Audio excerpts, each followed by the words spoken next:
আসসালামু আলাইকুম। প্রিয় দর্শক, আশা করছি ভালো আছেন।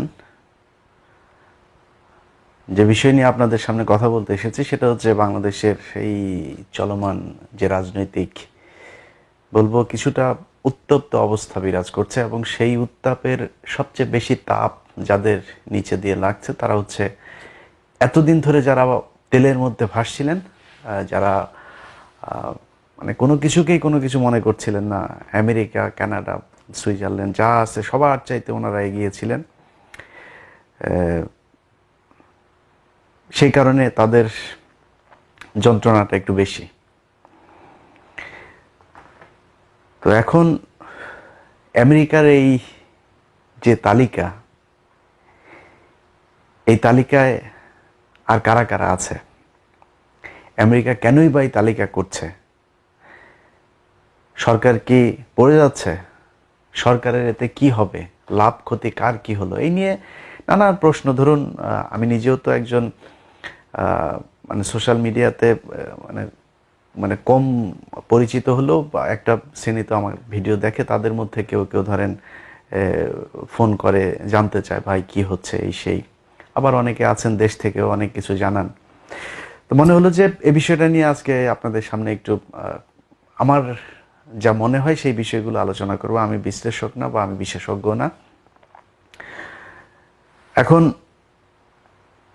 ধরেন এক কথায় যদি বলি যে মার্কিন যুক্তরাষ্ট্র বাংলাদেশের পলিটিশিয়ান কিংবা সরকারি বেসরকারি কর্মকর্তা, আমরা যাই বলেন, যাদের বিরুদ্ধে আজকে নিষেধাজ্ঞা দিয়েছে, এটা নিয়ে এত সমস্যা কেন? মানে আতঙ্কিত হওয়ার কি আছে? মার্কিন যুক্তরাষ্ট্র আপনাদের বিরুদ্ধে নিষেধাজ্ঞা দিয়েছে, কারণ আপনারা মার্কিন যুক্তরাষ্ট্রের কয়েকজনের বিরুদ্ধে, এখানকার প্রেসিডেন্ট, তারপরে ফার্স্ট লেডি টেডি যারা আছে অন্য, তাদের বিরুদ্ধে দিয়ে দেন, কয়েকজন কর্মকর্তার বিরুদ্ধে নিষেধাজ্ঞা দিয়ে দেন, তাহলে তো সমান সমান হয়ে গেল। আমেরিকানরা আপনাদের ওই দিক তাকায় হিসুও করে না। এতদিন চাপা পিড়াইছেন, কানাডা, সুইজারল্যান্ড, আমেরিকা, এই সেই নানান দেশের অনেক কথাবার্তা বলছেন না, তো সেটা যে ধোঁকাবাজি ছিল সেটার প্রমাণ হচ্ছে এটা। কারণ প্রশ্ন হচ্ছে যে ধরেন যারা চিন্তিত, চিন্তার কারণ কি আসলে আছে কিনা সেটা যদি বিশ্লেষণ করতে বলেন, ইয়েস আছে। 2 দিন আগে ফেসবুকে একটা পোস্ট দেখলাম, আমাদের ওই যে এক দালাল আছে না, ব্যারিস্টার সুমন।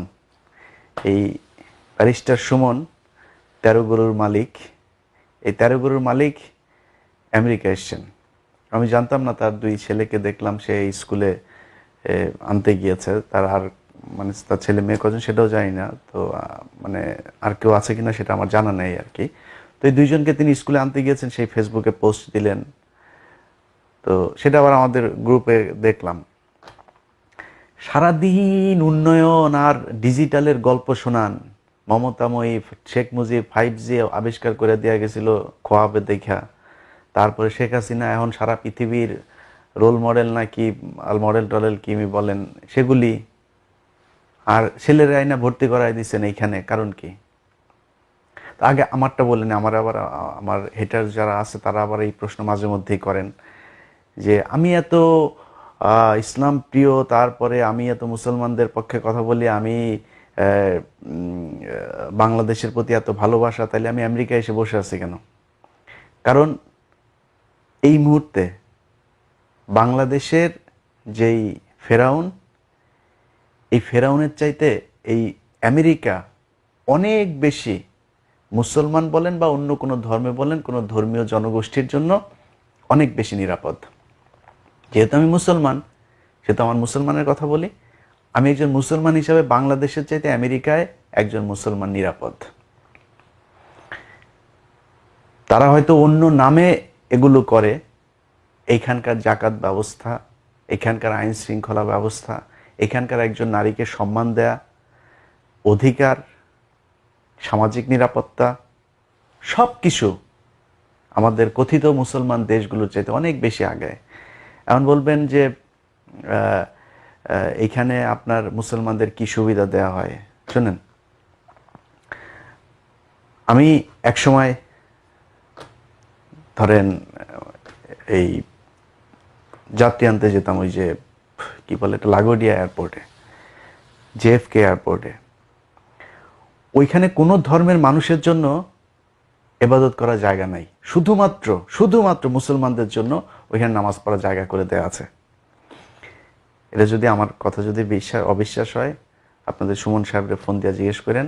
বাংলাদেশের মানুষ বেশিরভাগই, আমিও ধরেন পার্ট টাইম এখনও আমি উবার চালাই, তো যারা গাড়ি চালায় তাদের মোটামুটি বাংলাদেশের 90% মানুষ এখানে কোনো না কোনোভাবে গাড়ি চালায়। তাদেরকে জিজ্ঞেস করেন কথাটা সত্য কি মিথ্যা। অতএব বাংলাদেশে একজন মুসলমান কতটা অনিরাপদ, একজন দাড়ি টুপিওয়ালা মানুষ কতটা জীবনের নিরাপত্তাহীনতায় ভুগছে, সেটা এই গত কয়েক বছর আওয়ামী লীগ সরকার দেখিয়েছে। অতএব আমি এই জন্যই মনে করি যে বাংলাদেশ আমার জন্মভূমি, তো ওই জন্মভূমির চাইতে আমেরিকা আমার জন্য, আমার ধর্মের জন্য, আমার জীবনের জন্য, আর্থিক নিরাপত্তার জন্য, সব কিছুর জন্য অনেক বেশি বাংলাদেশের চাইতে নিরাপদ। এই কারণে আমি আমেরিকাতে আসি, এবং আমি কোনোদিনও মনে করি না যে বাংলাদেশ আমেরিকার চাইতে বেশি ডিজিটাল। যারা ডিজিটাল মনে করে তাদের জন্যই সমস্যা। এবার আসি তাদের কথায়, কেন সমস্যা?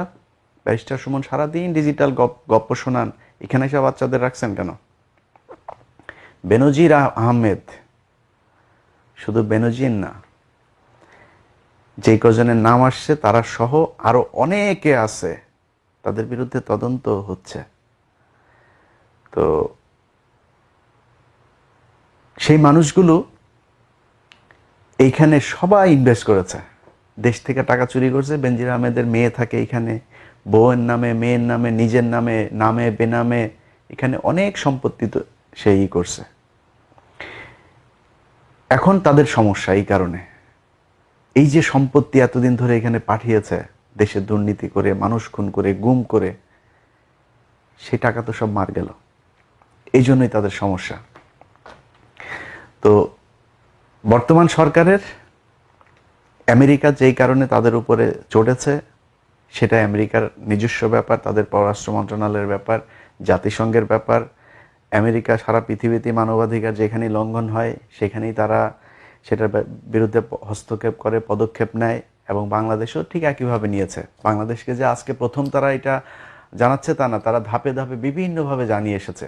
কিন্তু এতদিন ধরে শেখ মুজিবের পরিবার এবং তার সাঙ্গপাঙ্গ যারা আছে, তারা সরাসরি আমেরিকাকে উদ্দেশ্য করে হুমকি দিয়েছে, মানে খালি ভারত আছে আর কিছু তাদের দরকার নেই, সব হয়ে গিয়েছে। এখন ঠেলা বুঝতেছে যে কেমন লাগে। আমেরিকা কিভাবে সোজা করতে হয় খুব ভালো করে জানে। এইখানে আমেরিকা কাকে করবে, আওয়ামী লীগের লাভ হবে না ক্ষতি হবে, সামনে কে ক্ষমতায় আসবে কি যাবে, সেটা নিয়ে আমার আলোচনা। আমার যে আলোচনা করে আমি শেষ করব সেটা হচ্ছে সামনে নির্বাচন কি হবে, আওয়ামী লীগ ক্ষমতায় থাকবে কি থাকবে না, বিএনপির এখন করণীয় কি। আমি মনে করি আমেরিকার এই পলিসি দেখে বিএনপির এই মুহূর্তে একটা জিনিস শিক্ষা নেওয়া উচিত, সেটা হচ্ছে আওয়ামী লীগকে ধরার দরকার নেই। আজকে যারা আওয়ামী লীগের মুজিব হাসিনা করে তারপরে জীবন যৌবন দেয় না, ওই যে মুরাদ দেখেন এখন আর একটা ফাঁস হয়েছে, অন্তত তো এতদিন ধরে যে পরিমাণে মুজিবের জন্য তোর বাথরুম ঠিক মতো হয় না, তো তুই এখন চুপ হয়ে আছিস কেন? এখনো কর, এখন পদ নাই দেখা সব শেষ হয়ে গেছে, সব পদের ঠেলা আর এই ধান্দাবাজির ঠেলা। এই ধান্দাবাজি বন্ধ করে দেন, কেউ আর মুজিব করবে না। সো তারা এই আওয়ামী লীগের যে কর্মী টর্মী যারা দেখতেছেন, এগুলি সব হুজুকে নাচে। তারা বাংলাদেশে যে কিনা ধরেন সবচেয়ে বেশি দিন ছিল, শেখ মুজিবের হত্যাকাণ্ডের সাথে প্রত্যক্ষ পরোক্ষভাবে পুরো এই মেকানিজমের সাথে যিনি ছিলেন, তিনি হচ্ছে খন্দকার মুস্তাক। খন্দকার মুস্তাক বাংলাদেশ, অনেকে বলে না যে এই আওয়ামী লীগ, বিএনপির কিছু নেতা আছে তারা বলেন যে আওয়ামী লীগ পুলিশ ছাড়া নিজের বউরেও ভয় পায়। সো তারা 96 সাল পর্যন্ত মুস্তাক বাংলাদেশে জীবিত থাকলো, কই ছিল এই আওয়ামী লীগের লোকজন? যেই কয়টা এখন মন্ত্রিসভায় আছে, যেই কজন এখন আওয়ামী লীগ করে, যারা শেখ মুজিবের জন্য জুতা পরে না, লুঙ্গি পরে না, জাঙ্গা পরে না, এরকম মাঝে মধ্যে অনেক কিছু দেখি, ওই ইয়ের মধ্যে, টিস্যুর মধ্যে, জাঙ্গার মধ্যে, তারপরে হয়েছে গিয়া শৌচাগার নির্মাণ করে বঙ্গবন্ধুর নামে, এই সময় কই ছিল এই লোকগুলি? সব ধান্দাবাজি। আজকে ক্ষমতা যাইতে দেন, কালকে সব সোজা হয়ে যাবে, কিন্তু রাস্তা তো মামা বন্ধ। আওয়ামী লীগের বেশ কয়েকজন নেতা এর মাঝখানে এয়ারপোর্ট পার হতে চেয়েছে, তাদেরকে এয়ারপোর্ট থেকে পার হইতে দেওয়া হয় নাই। কারণ কি? কারণ হচ্ছে গওহর রিজভী আমেরিকায় চলে এসেছেন, এসে তিনি পদত্যাগ করেছেন। এবং আমার কোনো কথা, আমি তো আসলে সরকারি কোনো নীতি নির্ধারক না, সো আমার যে কথা সেগুলো আমি আমার সোর্সের মাধ্যমে যেগুলো শুনি সেগুলো আপনার বিশ্বাস অবিশ্বাস করার বিষয় না, আমি জাস্ট আপনাদেরকে জানাচ্ছি। এটা হতেও পারে, নাও হতে পারে। বেনজির আহমেদ সম্ভবত আর খুব বেশি দিন নাই, এই মাসের মধ্যেই বেনজির আহমেদের শেষ অফিস করতে হবে, আমি যতটুকু শুনেছি। এরকম সরকারি কর্মকর্তা আরও যারা আছে, র্যাবেও কিছুটা অদল বদল হবে। এবং আওয়ামী লীগে অনেকেই চাচ্ছেন এখন দেশের বাইরে চলে এসে তারপরে এখান থেকে আর দেশে না ফিরতে, তাদেরকে আসতে দেয়া হচ্ছে না। এখন এই যে টাকা পয়সা কামাইলেন, শেখ হাসিনা আপনারা ছাইড়া দিবে এত সোজা? সো বিএনপির এখন যেটা করা উচিত সেটা হচ্ছে, আপনার বন্দুকের সামনে যায় যুদ্ধ করার দরকার নাই।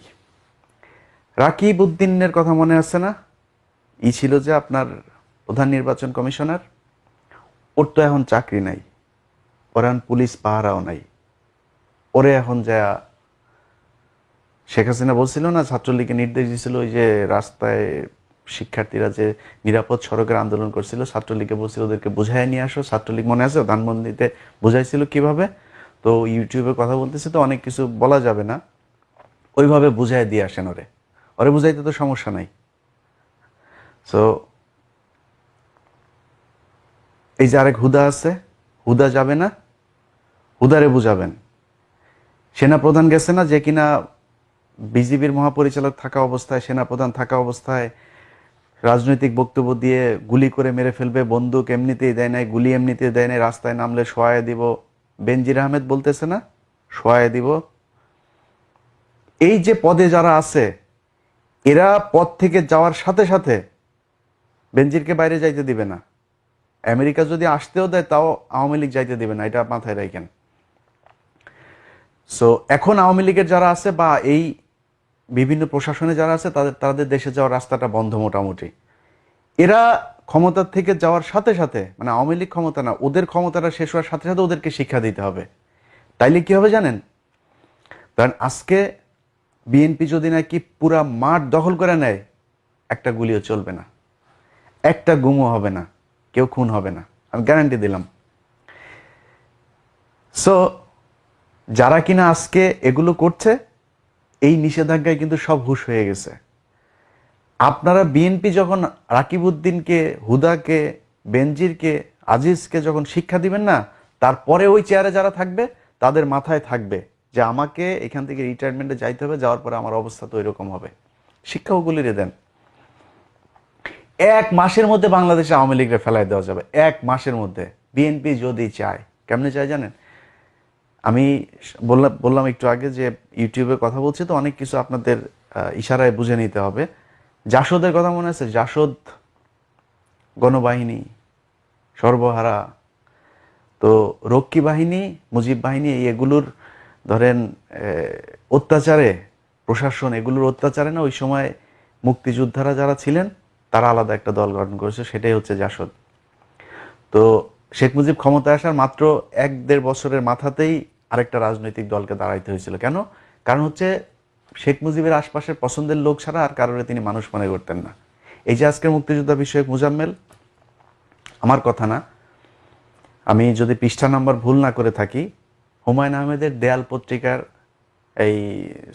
উপন্যাসের 86 নাম্বার পৃষ্ঠায় অথবা 68 নাম্বার, আমি ভুল করলে আপনারা চেক করে নেবেন, পিডিএফে যায় দেখেন, সম্ভবত মোস্ট প্রবাবলি সেটা 86 নাম্বার পাতায়, সেখানে একটা ঘটনা বর্ণনা করা আছে। সেই ঘটনার মধ্যে এই আজকের যেই মুক্তিযোদ্ধা বিষয়ক মন্ত্রী মোজাম্মেল, সে টঙ্গী ব্রিজের নিচে আপনার একজন নববধূ সেদিন বিয়ে করে নিয়ে যাচ্ছিলেন, সেই বরযাত্রীর গাড়ি থেকে তারা তুলে নিয়ে তারপর ধর্ষণ করে মেরে ফেলছে। সেটা নিয়ে ওই এলাকায় তখন সেনাবাহিনী তো সারা দেশেই তখনও ছিল, সেনাবাহিনীর একজন কর্নেল, মেজর, তিনি হচ্ছে গিয়ে সম্ভবত তার নাম হচ্ছে নাসের, মেজর নাসের, তিনি তাকে গ্রেফতার করেছিলেন। এবং শেখ মুজিবের কাছে এই মোজাম্মেলের বাবা তখন গাজীপুরের সভাপতি আওয়ামী লীগের। সে তখন গিয়ে বললেন যে আমাদের তো এইরকম এক মেজর আছে, সেই মেজর তো আওয়ামী লীগের লোকজনের এলাকায় থাকতে দিচ্ছে না, আওয়ামী লীগ নাম শুনলেই ধরে পেটায়, এই সে বলে তারপর শেখ মুজিব বলে হ্যাঁ আমি কি মারা গেছি নাকি। এগুলো আমি কোট আনকোট বলছি, ওনার বইতে এইভাবেই লেখা আছে যে শেখ মুজিব বলেছেন যে আমি থাকতে তোদের কোনো চিন্তা নাই, যা দেখছি। মুজাম্মেলকে সাথে সাথে ছাড়াইছে এবং সেই নাসেরকে সেখান থেকে বদলি করা হয়েছে। তো এটাই হচ্ছে সেই শুরু থেকে চলে আসছে কিন্তু এইভাবেই। সো আজকের আওয়ামী লীগ যা যা করছে তাদেরকেও আপনার মনে করার কোনো কারণ নাই যে তাদেরকে মানে সুষ্ঠু বিচার করবে, তাদের উপরে যিনি আছেন তিনি তাদের ব্যাপারে বিরাট আকারের করে ফেলবেন, না, একদমই করবে না। সো আওয়ামী লীগ যেভাবে চলছে এইভাবেই চলবে। আর যেই রক্ষী বাহিনীর বিরুদ্ধে এই যে আপনার গণবাহিনী জাসদ যেটা শুরু হয়েছিল, সেটা শুরু হওয়ার কারণ ছিল এগুলো। অতএব তারা কি করতো, জাসদ তখন ধরেন আমার এলাকার কথা বলি, আমার চুয়াডাঙ্গাতে আমি যখন ছোট, আমার অল্প অল্প মনে আছে সেই কথাগুলো। চুয়াডাঙ্গার যারা ছিলেন তারা জানেন যে 96, 97, 98 ওই সময়ে বা তার আগেরগুলো আমার অত মনে নাই, কিন্তু ওই সময়ের কথাগুলো আমার মনে আছে। প্রতি রাতেই ওইখানে লাশ পড়ে থাকতো বিভিন্ন জায়গায়, এই মাঠে ওই মাঠে, প্রতিদিন আমরা, এবং বিকৃত সব লাশ। কারো পেট কেটে তারপরে পেট ভুঁড়ি নাড়ি ভুঁড়ি সব পাশে রেখে দিয়েছে, কারো গলা কেটে গলা পাশে রেখে দিয়েছে, তারপরে সব বিকৃত মানে লাশ। কাউকে মানে মানে মারতো তো মারতোই, কিন্তু স্বাভাবিক মৃত্যু দিত না। ইটের যে ভাটা ছিল ভাটার ভেতরে ঢুকায় দিত, এরকম অনেক লাশ এগুলো ছিল। এই হাসানুল হক ইনুটিনু এরাই এগুলোর সাথে জড়িত ছিল। তো ওই সময় কেন করতো, এই রক্ষী বাহিনীর বিরুদ্ধে এগুলো করার জন্য তারা করতো। বিএনপি যদি ওই পলিসি নেয়, আওয়ামী লীগের লোকজন তো আজকে ফাঁকা মাঠের মধ্যে থাইকা তারপরে এগুলি করতেছে।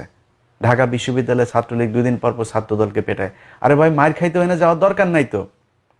গ্যাঞ্জাম করতে মন চায়, মাঠে থাকতে মন চায়, একদিন যান, ধাপ করে যায়, তারপরে একদিন পেটায় দিয়ে আসেন, সব সোজা হয়ে যাবে। প্রতিদিন যায় আপনি মিছিল করতে যাইতেছেন, 25 জন 30 জন 50 জন 100 জন মানুষ এসে আপনারা পেটায় থিয়ে যাইতেছে, আপনারা 400-500 লোকজন। এতজন যাওয়া দরকার, আপনারা 25 জন যান, ধাপ করে ওরা যখন অপ্রস্তুত থাকবে তখন পেটাই দিয়ে আসেন, দেখবেন সব সোজা হয়ে গেছে। সো বিএনপির এখন এই পেটাপেটি এত কিছু করার দরকার নেই, আওয়ামী লীগের বিরুদ্ধে দাঁড়ানোর দরকার নেই। আওয়ামী লীগ যারা আছে, আজকে শামীম ওসমানের কথা বলেন, আর এই যে মুরাদ কয়দিন আগে দেখছেন না, পুরো মাসেল টাসেল নিয়ে যেভাবে কথা বলছে, মানে সামনে দিয়ে পেটায় পেছন দিয়ে পেটায়। এই মুরাদ টুরাদ কিন্তু নাই, চলে আসতে চাইছে কানাডায়। তার 2 দিন আগে আমি বলছি যে সে কানাডায় এসে বাড়িটারি কিনে থুয়ে গেছে। প্রতিটা নেতা আওয়ামী লীগের উচ্চপদস্থ যারা আছে সবার সেকেন্ড হোম পৃথিবীর বিভিন্ন দেশে আছে। কারণ কি, সময় আসলেই তারা ভাগবে। এবং হাসিনাও কিন্তু এটা জানে। হাসিনা কিন্তু কম শয়তান না, ওই কিন্তু সব জানে, যাই নাই কিন্তু ওদেরকে কারে কেমনে কারে দিয়ে কারে সাইজ করতে হবে সব জানে। এই যে টোফাইল একদম ভূত বানায় থুয়ে দিছে, কথা বলতে পারে, কোনো কথা বলতে সুযোগ দেয় না। সো শেখ হাসিনাও তাদের নিয়ে খেলে, আবার তারাও মুজিবকে নিয়ে খেলে। সো তারা কেউ থাকবে না। এই আওয়ামী লীগকে নিয়ে চিন্তা করার দরকার নেই। যারা এই বিভিন্ন সাংবিধানিক যেই পোস্টগুলো আছে, কিংবা আপনার পুলিশ, তারপর জুডিশিয়াল যেসব জায়গাটাগুলোতে আছেন, তারা যারা কিনা অনৈতিক কাজ করছে, তারা যদি লিগ্যাল কাজ করে, নিউট্রাল কাজ করে, কোনো সমস্যা নাই। অনৈতিক কাজ যারা করে, রিটায়ারমেন্টে আগে এই গত 9 বছরে কয়টা রিটায়ারমেন্টে গেছে খুঁজা বার করেন। পুলিশের এর আগে আইজিপি কয়টা গেছে খুঁজা বার করেন। সেনাবাহিনীর কে গেছে যারা কিনা মানে অরাজনৈতিক পোস্টে থেকে তারপর রাজনৈতিক বক্তব্য দিত, রাজনৈতিক আচরণ করতে, এই কয়টা খুঁজা বার করেন। তো আমি মনে করি বর্তমান সেনাপ্রধান যিনি আছেন, তিনাকে আমি তিনার সম্পর্কে ব্যক্তিগতভাবে যতটুকু জানি আর কি, তিনি একজন ভদ্র মানুষ এবং জেন্টলম্যান যেহেতু। সো ওনার উচিত এই বর্তমান পরিস্থিতিতে এমন কোনো কিছু না করা যেটা আজিজ কিংবা বেনজিরদের যে পরিণতি সেটা ভোগ করতে হয়। পুলিশে যারা এখন আসবেন তারাও মাথায় রেখেন, আপনারা এই দেশের প্রজাতন্ত্রের কর্মকর্তা কর্মচারী। সো এই প্রজাদেরকে দেখার দায়িত্ব আপনাদের, কোনো দলের দেখার দায়িত্ব আপনাদের না। আপনি কার উপরে গুলি করছেন সেটা হিসাব করে করা উচিত। একটা সবচেয়ে খারাপ মানুষও যদি হয়, সে তার মতো করে সে যুক্তি দাঁড় করাবে, কিন্তু দেশের অবস্থা কি সবাই কিন্তু জানে। শেখ রাসেলের নামে আজকে পত্রিকায় দেখলাম কোন একটা স্কুল না কলেজের ভবন করেছে, সেই ভবনের টাইলস 1.5 মাস আগে টাইলস বসিয়েছে। সেই টাইলস সব ভেঙে পড়ে গিয়েছে, আমি আজকে দেখলাম পত্রিকাতে। তো এই রাসেল মুজিব আর জামালের নাম ভাঙায়া এই যে আওয়ামী লীগের লুটপাট এটা যে চলতেছে, এটা আওয়ামী লীগের একটা লোকও কিন্তু জানে। ভোট যে চুরি হইতেছে আওয়ামী লীগের লোকও কিন্তু জানে ভোট চুরি করে করতেছে। এই জন্য দেশ স্বাধীন হয়েছিল। আমরা এখন কথা বলি, আমি নিজেও ব্যক্তিগতভাবে এখন কথাবার্তা কম বলি, কারণ হয়েছে দ্য ওয়ে আমাকে বলা উচিত ছিল সেই ওয়েতে আমি আসলে বলি নাই। এটা আমার ব্যক্তিগত দুর্বলতা বলতে পারেন, যে হয়তো ওই উত্তেজিত হয়ে যাইতাম যে একটা মানুষ, আমি একটা কথা বলতেছি, খুব যৌক্তিক একটা কথা বলতেছি, ওই না এসে বলতেছে দালাল রাজাকার এই সেই।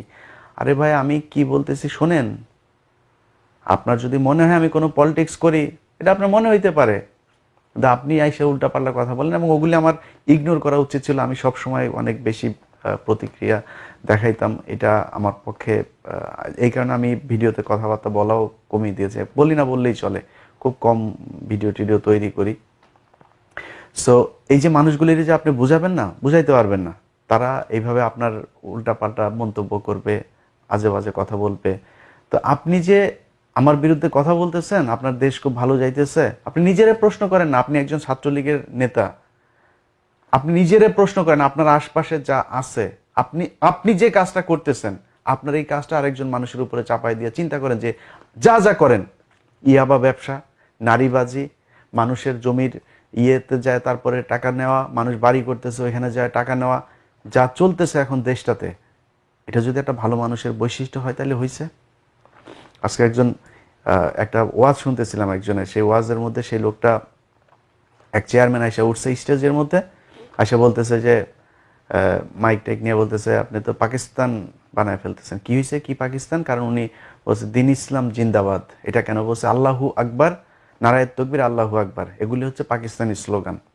তো হুজুর সুন্দর করে বুঝাইলো ওরে যে আল্লাহু আকবার মানে কি, আল্লাহ মহান, আল্লাহ সর্বশক্তিমান, আল্লাহ বড়, তো সমস্যা কি?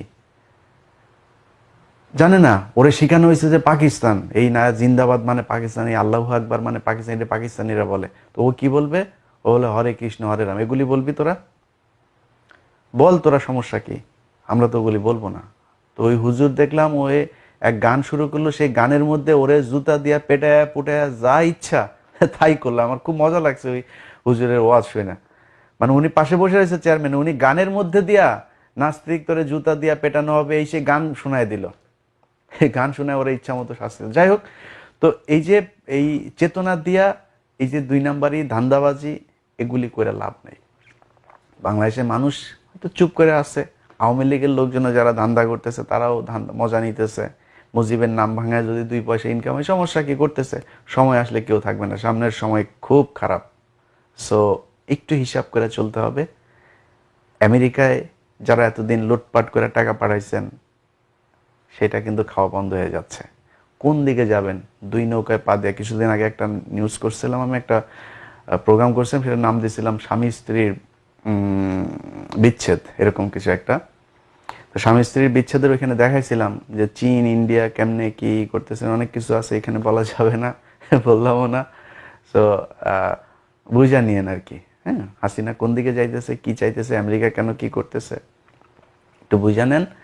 সো সময়টা খুব একটা মসৃণ না। হ্যাঁ, যাদেরকে নিয়ে এতদিন করছেন, দেশের জনগণের এমন সময় আছে কান ধরে উঠবোস করে সব সত্যি কথা বলেন। কই কি চুক্তি করছেন, ভারতকে কি কি দিচ্ছেন, কেন কি করছেন, কি কারণে কি করতে হইতেছে, কারা কেন নিষেধাজ্ঞা দিয়েছে, এগুলি সব বলেন। বাংলাদেশের মানুষ মাফ করে দেয়, আপনার বাপেরও মাফ করে দিয়েছে। এত আকাম কুকাম করার পরে আপনার বাপের এখনো বহুত সম্মান করে। সো আপনারও আশা করি মানুষ মাফ করে দিবে। বাঙালি খুব কি বলে, খুব মানে এরা মানুষকে মাফ করতে পছন্দ করে। সো এই মানুষগুলোর কাছে মাপ চান, সত্যি কথা বলে দেন সব, বললে আমার মনে হয় মানুষ আপনাকে মাফ করে দেবে। যাই করতেছেন সবাই নিয়ে করেন, এই দেশটা আমাদের সবার। এনে এই মুক্তিযুদ্ধের পক্ষ আর বিপক্ষের এই শক্তি নিয়ে এরকম এগুলি করে লাভ নাই। যেগুলি মুক্তিযুদ্ধের পক্ষের শক্তি বলে ওগুলি সব কটার, এই যে এদিন দেখলাম যে মুক্তিযুদ্ধের বয়স হইল গিয়া 50 বছর, আর ওনাদের ওই মুক্তিযোদ্ধার বয়স হচ্ছে 52 বছর, 2 বছর বয়সে মুক্তিযোদ্ধা। চিন্তা করেন, এরাও মুক্তিযুদ্ধ করছে নাকি অস্ত্র নিয়ে। তারপরে তো ধান্দাবাজি বন্ধ করতে হবে। সবাই ভালো থাকবেন, আল্লাহ হাফেজ।